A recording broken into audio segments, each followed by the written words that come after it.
So, are you planning a tech refresh for your business or maybe for school? Well, hold on, because Apple might be about to throw a massive curveball right at your budget.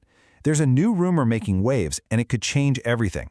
Let's break down what it means for you. $599. Let that sink in.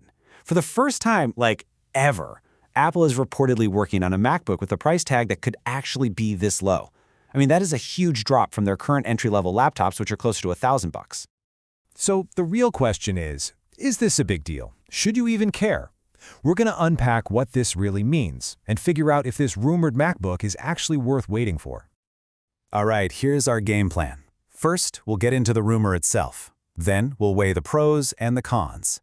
After that, we'll put it head-to-head with its biggest rival, the Chromebook. And finally, we'll give you a simple framework to help you decide if it's right for you. Okay, first up, what are we really talking about here? Well, the code name floating around is J700, and this thing is supposedly being built from the ground up for students and businesses. You know, people who are mostly browsing, writing documents, and doing some light media work.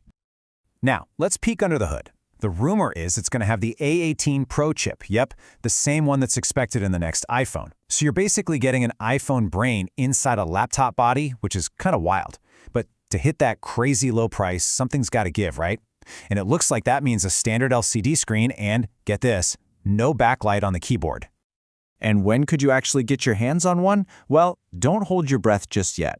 Sources are saying it's in the early stages of production now, with a full-on launch planned for sometime in the first half of 2026. Okay, so what's the upside here?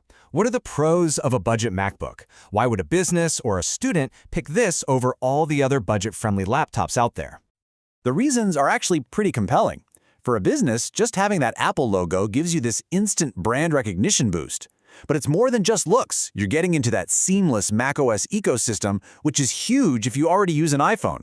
Plus, you get rock-solid security, really reliable hardware, and a resale value that, let's be honest, usually crushes PC laptops. It's about bringing that premium feel to a whole new audience. But of course, a MacBook for under $600 isn't going to be a perfect dream machine. Let's talk about the compromises and the hidden costs you'd probably have to live with at this price. So here's where the promise meets reality. Yeah, you likely get modern USB-C ports, but the rumor is they won't support Thunderbolt. That means slower data speeds and more limited options for external displays. That low price is super tempting, but we all know Apple repairs can be, well, let's just say they're not cheap. And while macOS is great, there's still some specialized business software out there that just doesn't run on a Mac. Now, it's pretty obvious who Apple is targeting with this device, the Chromebook. So let's put them in the ring and see how they stack up head-to-head.